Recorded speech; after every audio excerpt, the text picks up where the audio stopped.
उद्या होणाऱ्या अमित शहांच्या सभेची तयारी अंतिम टप्प्यात आलेली आहे। मात्र सदर मैदान आम्ही आरक्षित केल्याचा मुद्दा समोर करत प्रहार जनशक्ती पक्षाचे सर्वेसर्वा आमदार बच्चू कडू यांनी आमचं मैदान आम्हाला परत करा, अन्यथा आम्ही सभा उधळून लावू असा पवित्रा घेतलेला आहे। त्यामुळे सायन्स कोर मैदान या ठिकाणी प्रहारचे कार्यकर्ते आणि पोलिसांमध्ये तणावाची परिस्थिती निर्माण झालेली आहे।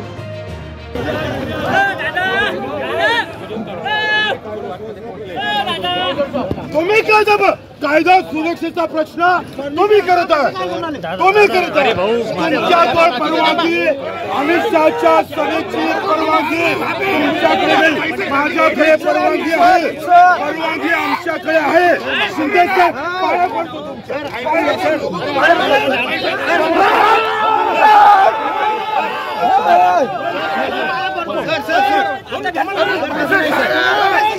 सर तसं नाही सर, माझं ऐकून घ्या आपण। सर ऐका, ते परवानगी आहे, आपली परवानगी आहे, मी मान्य करतो।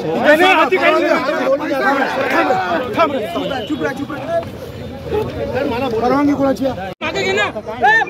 परवानगी रद्द कशी झाली सर? परवानगी भेटल्यावर रद्द कशी केली? परवानगी भेटल्यावर रद्द कशी केली? परवानगी भेटल्यावर रद्द कशी केली? परवानगी भेटल्यावर रद्द कशी केली? कोणाच्या अधिकारात रद्द केली? तुम्ही भाजपचे कार्यकर्ते आहे का? कायदा तुमचा, कायदा तुम्हाला मान्य नाही का? कायदा मान्य नाही का? कायदा पाया लागू का? तुमच्या पाया लागू, पाया लागू का? हे परवानगी हे रद्द झाली तुम्ही अधिकारी आहे, तुम्ही अधिकारी असून आम्हाला परवानगी असून येऊ देत नाही। आम्हाला कायदा शिकू नका, कायदा तुम्ही तोडत आहे, तुम्ही कायदा सुव्यवस्थेचा प्रश्न निर्माण करत आहे, तुम्ही कायदा पायदळी आचारसंहितेचा भंग तुम्ही करताय, तुम्ही करत आहे। तुम्ही आपण साहेब शांत व्हा, काय शांत व्हायचं? धुंगणावर जातं, तुम्ही कायदा तोडत आहे, पायदळी। गृहमंत्री हे सांगता का तुम्हाला? अमित शहा हे सांगता का कायदा तोडायचं काम? अमित शहा सांगता का कायदा तोडा म्हणून? अरे अमित शहाजी सांगता का कायदा तोडायचं?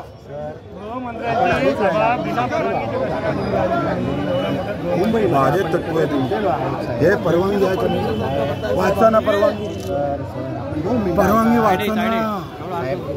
कायदा तोडताय तुम्ही, कायदा तोडताना आम्हाला परवानगी भेटली का नाही भेटली? सर आपल्याला परवानगी भेटलेली आहे,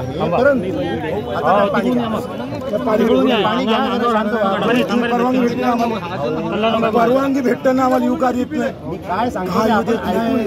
कोणाचा दंड आहे? कायदा तोडताय तुम्ही शिंदे साहेब, तुम्ही कायदा संविधान पायदळी तोडताय तुम्ही संविधान आचारसंहिता भंग तुम्ही करताय साहेब। राहण्याचं काहीच राहिलं नाही इथं, लहान माणसाचं काहीच राहिलं नाही। सुरक्षा त्यांना आहे तर सभा दुसरीकडे घ्या, सुरक्षा त्यांच्या सभेचं तुम्ही बीजेपीच्या कार्यकर्ते म्हणून का बोलता? तुम्ही बीजेपीचे कार्यकर्ते म्हणून आम्हाला ते विनंती करण ना। माझं म्हणणं आहे 24 तासाच्या आतमध्ये एवढी सुरक्षा व्यवस्था माननीय गृहमंत्र्यांच्या कार्यक्रमात, मग त्यांची सभा घेणं अनिवार्य आहे। आमची नाही का दादा? आम्ही उभा आहे ना दादा, आम्ही उभा आहे ना, आम्ही परवानगी घेतली ना रितसर, 18 तारखेला अर्ज टाकून रितसर परवानगी घेतली ना दादा आम्ही। त्यांची सभा होणं जसे अनिवार्य आहे दादा, आमची आहे हो शिंदे साहेब, कायदा नका तोडू हो। आम्ही कायदा बदली होऊन हो तुमची, फक्त एका बदलीसाठी कायदा तोडता हो तुम्ही, हा विषय नाही का असं करता? मोबाईल कुठे चालला? परवानगी असो त्यांच्याकडे कुठलीही परवानगी नाही आहे। आता असं म्हणतात का शहाजीच्या सुरक्षेच्या दृष्टिकोनातून तुमची परवानगी नाकारतात, हे परवानगी आहे, हे पूर्ण परवानगी आहे। ऑब्झर्व्हरनं आम्हाला 23-24 ची परवानगी दिली, सगळे कागदपत्र 25 आम्ही सगळे भरले, 15,000 रुपये सगळे। धन्यवाद दादा, एक पावती आमच्याकडे आहे। 18 तारखेलाच आम्ही पैसे भरले भाऊ, हात निघालो ना। हे मैदान 23-24 आम्ही पैसे भरून चुकलो। आम्ही सगळ्या कार्यकर्त्यांना सांगितलं का आपण सायन्स कोरला यायचं आहे, उद्याच्या सभेसाठी आज आम्ही तयारीला इथे आलो, पण आता पोलीसवाले म्हणते की तुमची परवानगी चुल्यात, आम्हाला त्याचं नाही आहे। अमित शहा साहेब येणार आहे, गृहमंत्री, त्याच्यानं गृहमंत्र्यांना बदनाम करण्यासाठी गृहमंत्र्याला हे पोलीस खातं बदनाम करत आहे। गृहमंत्री येऊन हे कायदा भंग होत असेल, आचारसंहितेचा भंग होत असेल तर मला वाटतं आता काही शिल्लक राहिलं नाही. आता पुढचा निर्णय काय बच्चू भाऊ? आता पुढचा निर्णय काय? आणि उद्या आता इथंच उपोषणावर बसणारा 26 पर्यंत. तरी बच्चू भाऊ एक प्रश्न आहे तो म्हणजे की जर तुम्ही म्हणताय तर 23 तारखेला जर 23 आणि 24 साठी तुम्ही ग्राउंड बुक केलेलं आहे तर मग 23 साठी जर ग्राउंड बुक केलेलं आहे तर ग्राउंडवर तुमची तयारी का नाही? भाजपला तयारी करण्याची संधी कशी काय मिळाली? 22 पर्यंत त्यांची होती. 22चा तो पेंडाल होता, 21-22चा. आता तो पेंडाल आम्ही त्यांना काढायला लावला कारण वाद होऊ नये म्हणून. पोलीस प्रशासन म्हणे आम्ही पेंडाल काढायला लावतो, त्यांनी काढला नाही. आता आम्ही वाद होऊ नये म्हणून समोर आलो नाही. आता समोर आलो तर पोलीस आम्हाला अडवते. पण मग बच्चू भाऊ आता आंदोलनाच्या ऐवजी तुम्ही निवडणूक आयोगाकडे तक्रार किंवा अशा काही गोष्टी केलेल्या काय फायदा नाही? पण तुम्ही तक्रार पत्र दिलं आहे, पत्र दिलं होईल की नाही हे नंतर तक्रार का नाही केली अजून? तक्रार का नाही केली? आम्ही तक्रार करतोच आहे, पण उद्या आम्ही आता आंदोलन हे नाही. पण बच्चू भाऊ जेव्हा गृहमंत्री इथे येतात केंद्रामध्ये तेव्हा जेव्हा गृहमंत्री येतात तेव्हा सिक्युरिटीचा मुद्दा असतो, त्यामुळे आंदोलन करण्यासाठीची संधी मिळेल का? पण त्याशिवाय तक्रार हा एक महत्वाचा मार्ग नाही का वाटत? तक्रार करतोच आहे, पण तुम्ही सांगा ताई कायदा राहायला कशी तुम्ही हे कोण बोलत ना?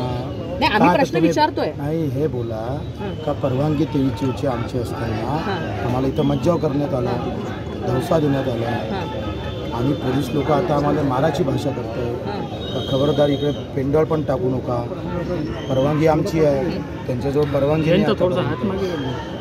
आणि असं असताना आम्ही निवडणूक आयोगाला तक्रार केलेली आहे, त्याच्या अगोदरही केली, आता अधिक करतो आज आधी आणि तक्रार करूच. पण तुम्हाला वाटतं आंदोलनाच्या मार्गाने न्याय मिळेल?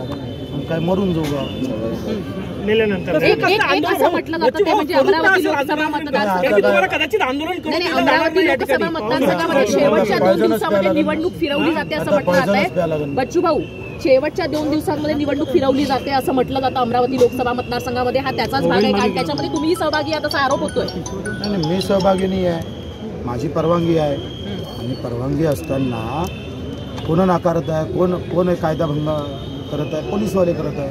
मग तुम्ही आता दाद कोणाकडे मागणार? कोणाकडे मागा तुम्हीच सांगा. न्यायालय तुमच्याकडे मागतो, तुमच्याकडे मागू ना, प्रसिद्धी माध्यमांकडे मागून राहतो, जनतेकडे मागू. जन आंदोलन जन आंदोलन चिरडण्याचा प्रकार पाहून घ्या उघड डोळ्यांनी तुम्ही. उद्या तुम्हाला पोलीस स्टेशनमध्ये न्याय भेटेल का? आज तुम्ही थोडंसं त्यांच्या बाजूने बोलताना दिसून राहिले काही लोक. मला एक सांगा, उद्या जर तुमचं पोलीस स्टेशनमध्ये झालं यांच्यासोबत भांडण, तुम्हाला न्याय बच्चू भाऊ सारख्या मंत्री दर्जाच्या माणसासोबत आम्ही लोकसभेची निवडणूक लढून आलो, ग्रामपंचायतची नाही. आमच्यासोबत एक खिडकीतून दिलेली परवानगी त्याला तुम्ही नकारून राहिले. परवानगी असून या ग्राउंडमध्ये येण्यासाठी मज्जाव करून राहिले. हा जो पेंडाल लागला आहे 21-22 तारखेला तो रिमूव्ह केला नाही. बाकी वेळेस तुम्ही दलाल नोटीस पाठवता. जिल्हा परिषद प्रशासन कुठं आहे? तर त्यांची परवानगी असून त्यांनी स्वतः ग्राउंडची पाहणी केली काय? त्याच्या व्यतिरिक्त साऊंडच्या गाड्या फिरून राहिल्या 24 तारखेच्या शहा साहेबांच्या सभेचा. शहा साहेबांना तरी नॉलेजमध्ये आहे की त्यांची बगर परवानगीची सभा होत आहे, त्यांची दिशाभूल कोणी करून राहिलं?